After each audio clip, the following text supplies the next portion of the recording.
Hello, I'm Corey. Welcome to episode 10 of Flips, Flaps, and Folds. Today's offering is probably one of the easiest we'll make, but I feel like I'd be remiss if I didn't include it simply because it's got so much function and versatility.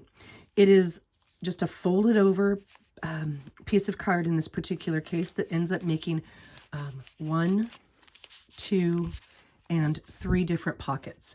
The nice thing about this is you can use book page, you can use leftover cardstock, you can make it any size you want. You don't have to have any fancy or special materials to get kind of a really fun and cool effect. And it definitely fits the category. And I find that I use it pretty frequently in journals, but just because it is so easy to make and functional. So it's based loosely on this, and this one happened to be sewn onto a piece of vellum, and this is made full size for the width, the length of the book, and as well as the width of the book. But you can make it smaller, larger. You can really make it any size that you want or need. The one we're doing today is a little bit smaller, and I had a leftover piece of cardstock, and I'm not going to zoom out simply because I want you to be able to see some detail. Sorry, I got sidetracked. I had some viewer questions, and I will answer those at the end of the video, but I wanted to show the fold first simply because people don't want to watch the answers to the questions. They don't have to, and the fold will be in the beginning. And so even though it's a really simple fold, you can do quite a bit with it. If it's just a little too busy this way for your taste, you don't have to make those 2 bottom tuck spots, or a bottom tuck spot. I sewed a seam down the middle to make 2, but you could certainly make 1. And then instead of on the side on this one, I put the tuck spot at the top. And then you've got a huge pocket here for a really big journaling card or a booklet or whatever you want. You have plenty of room to decorate. You could always decorate down here or up here, wherever you want. And again, like I said, I sewed a seam down here to make this into 2 different tuck spots. So I was able to put 2 tags. So I've got a great full page embellishment, if you will, but I also have lots of journaling space, which is, sometimes the goal of a junk journal. So I'm going to show you how I made this. Oh, one thing to keep in mind here is the order that you do things, and I'll try to remember to cover that when we're making it. All right, so you can use cardstock, you can use book page, you can use one-sided paper, you can use pretty much anything you want. And it literally is the simple, you want a rectangular piece, whatever side, and this is book page that's still connected in the middle, so that makes it a rectangular piece. You fold it in half. And then you can choose how much of a flap you want. So, for example, I really like, when I tore this out of the book, I really like the holes that are left on this, so I don't really want to cover that. So when I would fold this one down, I would fold it down to allow that section to show. And I still want it to be mostly straight, so I can certainly refold it to make it mostly straight. But I will be able to show this section. And I would either just glue or sew right here to hold it in place to make my bottom tuck spot. On this one, I don't have any of that really cool element, but this is one of those directional papers, and this is great with directional paper. So you've got your pattern in the direction that you want, and then when you fold down the top, you can certainly go all the way back to the edge if you want to, like I did on my first sample, and just sew that down with either a straight stitch or a zigzag stitch. If you wanted a little less of a pocket, you could fold it up a little bit higher and make a little bit less of a pocket. The beauty is you get to do what you need for your project. And you still, no matter what, come up with 3 pockets. You can use the side or this side, and you can use the top, or you could use the top, and then you've got this little tuck spot here. So it is honestly, truthfully, that simple. Again, if you wanted the full size of your page, you maybe wouldn't tuck it here. You might tuck it here or something along those lines. So that's today's flip, flap, and fold. Super little fold over, fold down pocket that's really versatile and uses any supply. And one of the viewer questions I had was, how do you sew on paper if you don't have a machine or you don't like to use a machine? Well, another question I got was, how do you use a sewing machine? And I'll show that in a separate video. I am not a seamstress at all. I'm not great at sewing by any means, but I've been sewing on paper for a while. And I come at it from a non-seamstress, non-professional sewer, non-quilter viewpoint. So I'll certainly do that in a separate video. But for the sake of hand sewing, I pre-poked these holes just so we don't have to watch me do that the whole time. But the way I do it is you can use a mouse pad. This happens to be a foam clock left over from when I taught first and second grade. And just some kind of a foam pad to absorb the stitches, I guess, or absorb the pokes. And the reason I pre-poke is I want it to look as, well, here, this is a good example. This one is one, whoops, sorry about that, I bonked it. This is one that I sewed. I was just playing around one day and I had these tag bases and scraps. And I sewed these pockets on by hand. This happens to be vellum, but you can use tracing paper or regular paper. And obviously, if you look closely, you can tell that it's not machine stitched. But for all intents and purposes, it gives you a nice, neat stitch in the back, and it's straight. And pre-poking your holes allows you to do that. So the benefit of it is if you don't want to use a machine or you don't have a machine, you can still get the machine stitched look. And you can do it for both straight stitch or zigzag stitch. I'll just go over the straight stitch today. And the way you do that is by pre-poking your holes. And all you need to do it is some kind of a pokey tool. Some people use a thumbtack because it's easy. A straight pin isn't as easy because you really want to try to make your holes at a 90-degree angle to give to make sure your stitches are neat. You can use a Tim Holtz pokey tool. This one is a Scrap and Basics tool. It's probably 25 years old. But you can see if you look here, all three of these are a little bit different. And then the finer needle obviously gives you a smaller hole. So you can use thinner thread. The thicker one might be something like if I were doing, I don't know, denim or a really thick paper and I wanted to use multiple strands of thread. DMC floss, oh, don't have it out, but DMC floss is the stuff you use for crocheting. No, I lied, not crocheting. Cross stitching, that's it. And needle point and some of those other yarn type things. And it's just a thin strands that comes on in a spool basically. And it's got 6 strands on it. And you can certainly use this project with 1 or 2 strands of the DMC floss. I prefer, sorry, I put my thread away. You can use regular machine thread. Oops. You can use regular sewing machine thread, but it's really thin. And if you've poked really, really tiny holes, this will work. But I find the thicker thread a little bit easier. This was the one that you get for cotton, or not cotton, dual duty, sorry, buttons and crafts. It's just a little bit thicker, and I find this the easiest. When you work with DMC floss, many times it gets knotted up really easily, and I find this doesn't get knotted as easily. So you need a pokey tool, you need some kind of a thread, and then you need a ruler. And I highly recommend any clear backed ruler because you want to be able to see through it because it'll allow you to make sure your stitches are straight. You use the line in the bottom to straighten or to guide where you're poking your holes. Now, this one just has 16-inch marks. And so what I would do if I were using this one is I would use the 1/4-inch mark to line it up, and then I would just poke holes every 16-inch. Hold my pokey tool at a 90-degree angle and just poke, okay? Another option, a really nice option, is the Tim Holtz Ideology one, simply because it's got holes in it. It's clear and it's got holes. So when you're wanting to come in and pre-poke your holes, there's your 1/4-inch mark. And you line it up so that it's straight. And then you just come in and poke holes all the way. Each one of those holes is a place to poke. And nobody wants to watch me poke holes all day. So I just pre-poked this one so you could see. And it gives you the hole placement all the way around. And certainly you could sew all the way around the page if you wanted. You could just sew right here. Or you could just sew along the bottom where you need the stitches.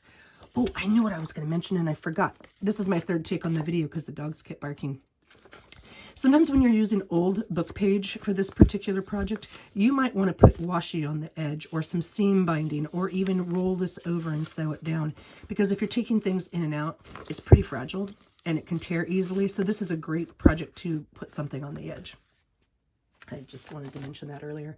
All right, and then in order to sew this, so you've got your holes pre-poked, and then you thread your needle, and wherever you're going to start, let's say here, I'm going to start here on the bottom. I'll start on the bottom side, and this is just personal preference. You can certainly hold this with your finger while you're sewing.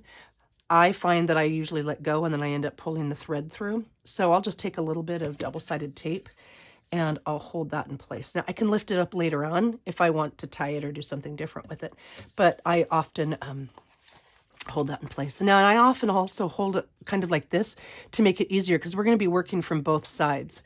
You come through the bottom of whichever hole you want to start with, and then you go down through the top, and you're just weaving it in and out of each hole. So hole, hole, and then you do this all the way along for each hole. And then let me do just a couple more so you can get the idea. And then the way you get the sewing machine look is on your back stitch. So you go up and down, all the way across or all the way around or however far you want to go. And again, it's easy to find because your holes are pre-punched and you know that they're spaced evenly. So you've come here. Let's pretend this is the end of the page. And now I want to go back. And then you simply just go back over the holes you've done, and you're going to be filling up that back space. I think this is called a running stitch, but I might be wrong. Anyway, that's how I think of it. And it gives you a look is pretty darn close to a sewing machine.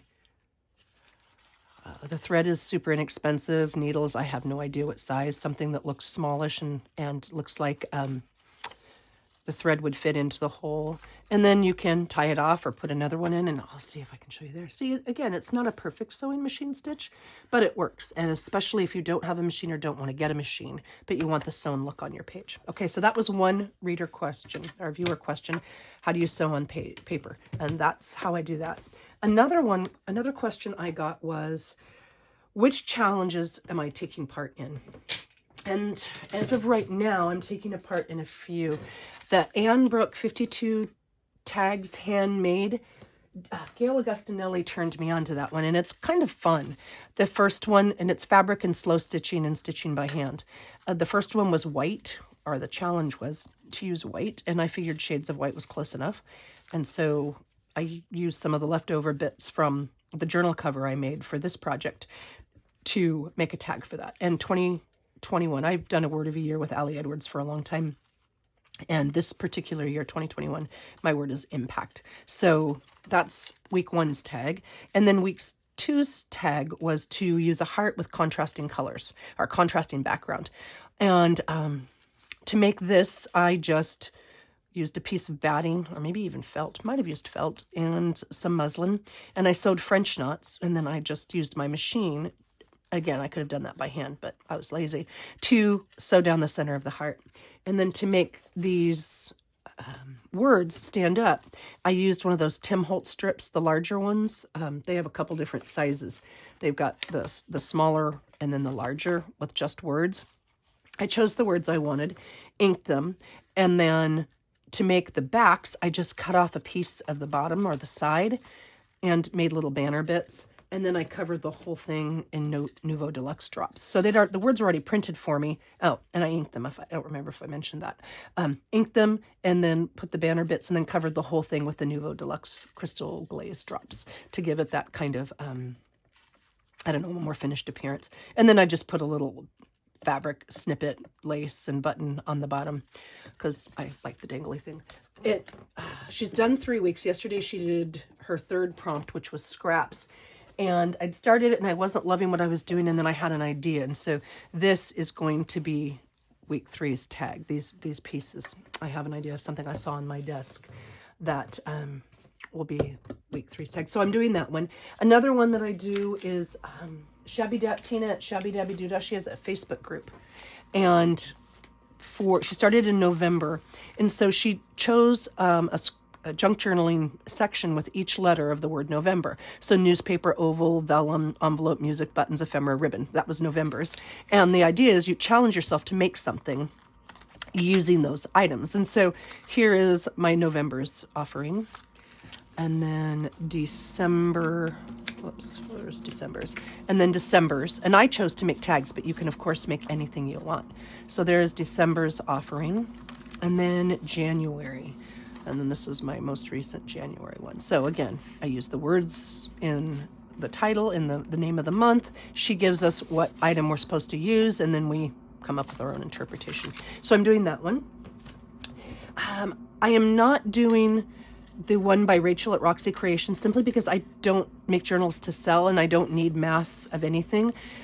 So doing so just gives me piles of things that I ask myself what I'm going to use. So even though I think that one's fabulous, it's not one I'm doing. But I am a member of the Nina Rabenna and Kylie Koo Facebook group. It's their Wonder Mixed Media Emporium. And the challenge so far was to make a journal cover with scraps and then make the signatures or put in the signatures. And my granddogs, not my Rottweiler granddogs, had a tug of war with this pillow and ruined a section of it, but I didn't want to throw the whole thing away. So I've come up with an idea, and I'm going to turn this into a junk journal cover. So that's that one. And then the last one I'm going to do is the Marguerite Miller. Again, that's a Gail recommendation collage, and she gives you items to use in your collage, kind of like the monthly thing that Tina at Shabby Dabby Doodah does. And so I'm going to be participating in that. I haven't started yet, but I did finish up a journal for it. And then the last question was, somebody asked me how I get my paper flat. And the way I do it, and I'll show you, I might have to zoom back out so you can see. Okay, well, there we go. I zoomed back out a little bit. All right, these are 20 sheets of coffee dyed paper, and this is not cardstock, but it's a little bit thicker weight typing paper. It's kind of like in between cardstock and standard copy paper. And this lived underneath a book all night. So I coffee stained it or coffee dyed it, and then I put heavy books on top of it. And this is the thickness of 20 pieces once it's been smushed.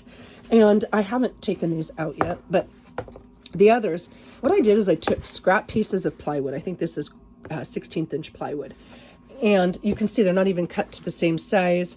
And I drilled holes in them in the four corners, and here, I'll take it out. And then I used a wing nut and a flathead screw to clamp it down. Basically, I made my own clamp, and it was really inexpensive. I had these left over from the shelf unit project, but you can take it to Home Depot. You can get it at Home Depot and Lowe's in smaller sections, and they will cut it for you, the nice people. So I used a flathead screw and a washer, and then I used it to clamp down the corners.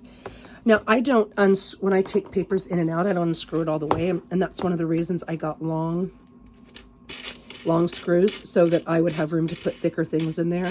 I just hold the bottom and unscrew it. And a lot of times I'll coffee dye paper in the morning, it's dry by evening, and then I'll put this paper in there overnight, and I'll show you what you get. And I believe I've got 20 pieces of paper in this one, just so you can see the difference. So I'll leave them like this, and then I just kind of open it up, and okay, there's 20 pieces of clamped paper. Okay, so here is 20 pieces of paper compressed by book to get it flat, and here's 20 pieces of paper, the exact same thing, done the same day, the same time, the same weight of paper. Everything is the same, except these were flattened with a book overnight, and these were flattened in my press. And it works fabulously with things like tracing paper and less porous paper, but it works obviously really well with this. And that's why I do it. That's how I get it so flat. And I just made a couple of them, and I have even more in here. And the key is just to make sure before you put your paper in that your paper's dry. You want your paper dry first. I don't do anything fancy. I dunk it in a tray, take it out, lay it out, and let it dry, and it gets all wrinkly and crinkly. But that's how I get it straight. All right. I hope that answered all those questions. Thank you for watching, and have a great day.